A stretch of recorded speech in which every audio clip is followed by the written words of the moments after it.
Second unit जिसमें हम आपको दिखाने वाले इम्पोर्टेंट क्वेश्चन। तो इस यूनिट के इम्पोर्टेंट क्वेश्चन जो है HTML के बेसिक्स और CSS पर बेस्ड है। तो सेकेंड यूनिट है जो पूरी HTML पे और CSS पर बेस्ड है। तो देख लेते हैं इस यूनिट के इम्पोर्टेंट क्वेश्चन कौन कौन से हैं। सबसे पहले इसका सिलेबस देख लीजिए। तो इसका सिलेबस देखिए, HTML और CSS पे अगर मान लो HTML के टैग्स और CSS के आपको एट्रीब्यूट्स पता है तो आप आसानी से इसको निकाल पाएंगे इस यूनिट को।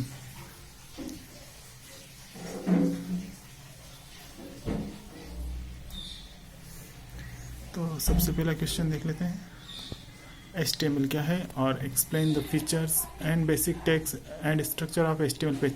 मतलब HTML क्या है, HTML के क्या फीचर्स से क्या फ़ायदे हैं और बेसिक टैग्स क्या होता है, किन किन चीज़ों से मिलकर HTML का पेज बनता है, उसका स्ट्रक्चर आपको बताना है। तो बेसिक टैग्स हेड, टाइटल और बॉडी और HTML 4 टैग होते हैं। इन्हीं से मिलकर इनका पेज रहता है। HTML हाइपरटेक्स्ट मार्कअप लैंग्वेज है जो कि वेब पेज बनाने के लिए और इंटरनेट पर वेबसाइट बनाने के लिए यूज़ की जाती है। तो इसका स्ट्रक्चर भी इन 4 टैग के अंदर ही रहता है। हेड से हम कोई भी वेब पेज की इन्फॉर्मेशन स्टोर करते हैं जो कि उस वेब पेज से रिलेटेड है। उसके बाद बॉडी में ही मेन कंटेंट लिखते हैं। टाइटल से हम उस पेज का टाइटल पे शो करते हैं जो भी टाइटल पे दिखना है। और HTML स्टार्टिंग और एंडिंग होता है। तो इसके लिए अगर आपको डिटेल में पढ़ना है तो मैंने पहले वीडियो में भी बहुत बार HTML का स्ट्रक्चर बताया हुआ है, HTML के टैग्स बताए हुए हैं, तो आप देख सकते हैं। सेकंड क्वेश्चन पे आ जाते हैं। सेकंड क्वेश्चन में tax formatting tax in HTML, मतलब आप जब टैक्स लिखते हो तो उसको किस तरीके से फॉर्मेटिंग कर सकते हैं, मतलब उसको किस तरीके से बोल्ड इटैलिक अंडरलाइन या फिर कलर देना है। तो उससे रिलेटेड टेक्स्ट आपको बताना है, उनको बोल्ड इटैलिक अंडरलाइन करना है या फिर मार्की देना है, कुछ भी। तो इस तरीके से फॉर्मेटिंग टैग के बारे में मैंने एक वीडियो बनाया हुआ है, आप चाहे तो देख सकते हैं। इसके बाद फिर इसी क्वेश्चन को घुमा के पूछ सकता है, explain in HTML font tag. Font tag से आप अपने जो भी टैग्स है वेबसाइट पर, उस टैग को आप क्या कर सकते हो, अलग अलग कलर और साइज़ और उसकी फैमिली सेट कर सकते हो, स्टाइल दे सकते हो। और कमेंट टैग किस तरीके से यूज़ कर सकते हैं, कलर कोड, कलर का जो कोड होता है वो किस तरीके से आपको बताना है, क्योंकि हर एक कलर का एक कोड होता है तो उसके बारे में भी आपको बताना है। अगला क्वेश्चन देख लेते हैं, क्वेश्चन 3। ये HTML के जो टैग्स हैं इनके बारे में आपको एग्जांपल सहित बताना है।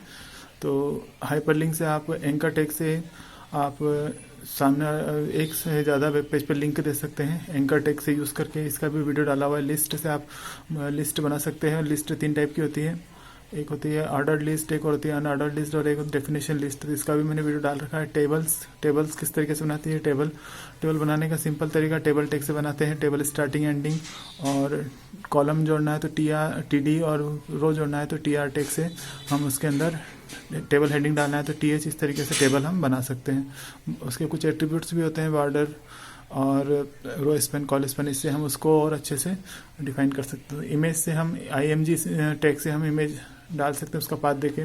फॉर्म से हम लोग यूज़र से डेटा इनपुट करा सकते हैं और उसके विभिन्न प्रकार के जो कंट्रोल्स होते हैं फॉर्म के अंदर, फॉर्म एलिमेंट के अंदर, तो उसके बारे में मैंने एक वीडियो बनाया हुआ है। मेटा टैग के बारे में बताना है। और कैरेक्टर एंटिटीज़ क्या होता है ये भी आपको बताना रहेगा। फ्रेम्स और फ्रेम सेट्स, फ्रेम मतलब हम लोग एक से ज़्यादा वेब पेज को या इमेज को अपने एक वेब पेज पर हम दिखा सकते हैं हॉरिजॉन्टली और वर्टिकली, तो उसके लिए फ्रेम सेट टैग का यूज़ करते थे। ये भी आप इन क्वेश्चन में से 1-2 क्वेश्चन आपके मतलब किसी में से भी, मतलब कि प्रैक्टिकल है तो कोई सा भी क्वेश्चन इनमें अलग अलग भी आ सकता है, घुमा फिरा के भी या फिर इकट्ठे भी आ सकते हैं। तो आप लोग ये HTML के टैग अगर आपको पता है तो आप आसानी से इसको एक्सप्लेन कर सकते हैं। चौथा क्वेश्चन ये है कि browser architecture and web site structure. तो ये थोड़ा थियोरेटिकल बन रहा है। इसका मतलब ब्राउज़र जो हम लोग सॉफ्टवेयर जिस पे हम वेबसाइट चलाते हैं, ब्राउज़र हमारा, उसका आर्किटेक्चर क्या होता है और वेबसाइट का स्ट्रक्चर कैसा होता है, तो इसके बारे में आपको बताना है।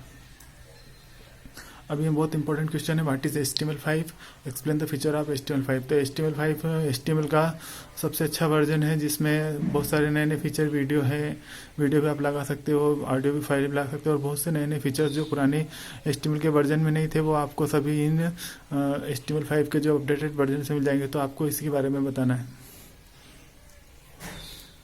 अगला क्वेश्चन है, व्हाट इज़ HTML एंड विजिबिंग एडिटर। मतलब जिसमें हम HTML के कोड चला सकते हैं वो HTML एडिटर होते हैं। और विजिबिंग मतलब होता है what you see is what you get, मतलब आपको ऐसे एडिटर मिलेंगे जिसमें आपको HTML का कोड बनाया मिलेगा। मतलब आपको उठा के ड्रैग एंड ड्रॉप करना है HTML के टेक्स्ट को और ऑटोमेटिक आपको वो जो डिज़ाइन तो मिलेगी, टैग मिलेगा, साथ में आपको कोडिंग भी मिलेंगे। तो what you see is what you get, मतलब जैसा देखो वैसे ही आपको मिलेगा। तो इस तरीके के एडिटर्स आ रहे हैं जिसमें आपको HTML का कोड टैग लिखने की जरूरत नहीं है, आप केवल ड्रैग करके ड्रैग एंड ड्रॉप करके आप उसको उठा के रख सकते हैं।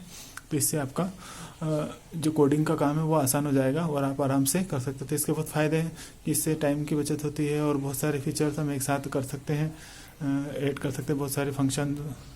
CSS जावास्क्रिप्ट में भी हम लोग बहुत काम कर सकते हैं इसकी मदद से, विजिविंग एडिटर और HTML एडिटर की मदद से। तो इसके बारे में आपको क्वेश्चन पूछा जा सकता है।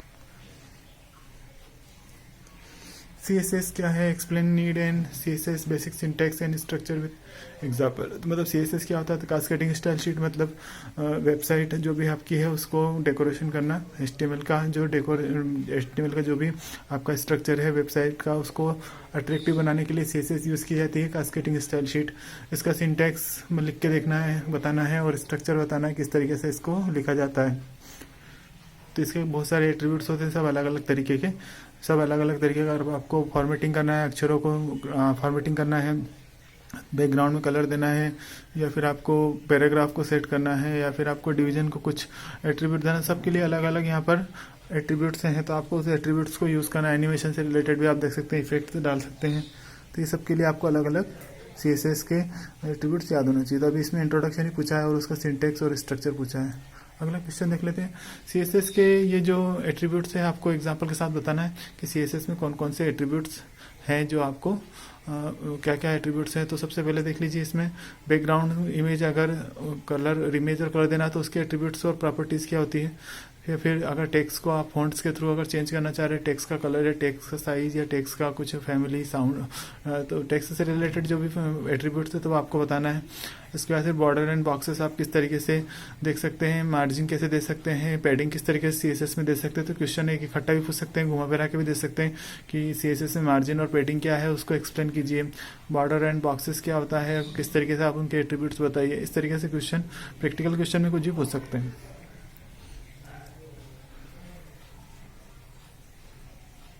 अगला ये सेकंड लास्ट क्वेश्चन है, explain list position using CSS and CSS2।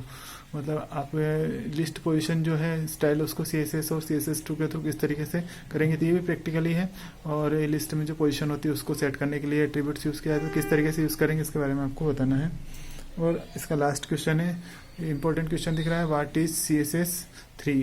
CSS का जो वो अपडेटेड वर्जन है CS3, उसके फीचर्स बताना। जो CSS में है और CSS2 में थे उसको अपडेट किया गया है, तो इसके फीचर्स आपको बताना, क्योंकि नए नए एट्रीब्यूट्स इसमें आ गए हैं, तो इसके बारे में आपको बताना है। तो अगर आपको ये सब चीज़ें पसंद आ रही है तो आप इसको लाइक करें, कमेंट करें, शेयर करें।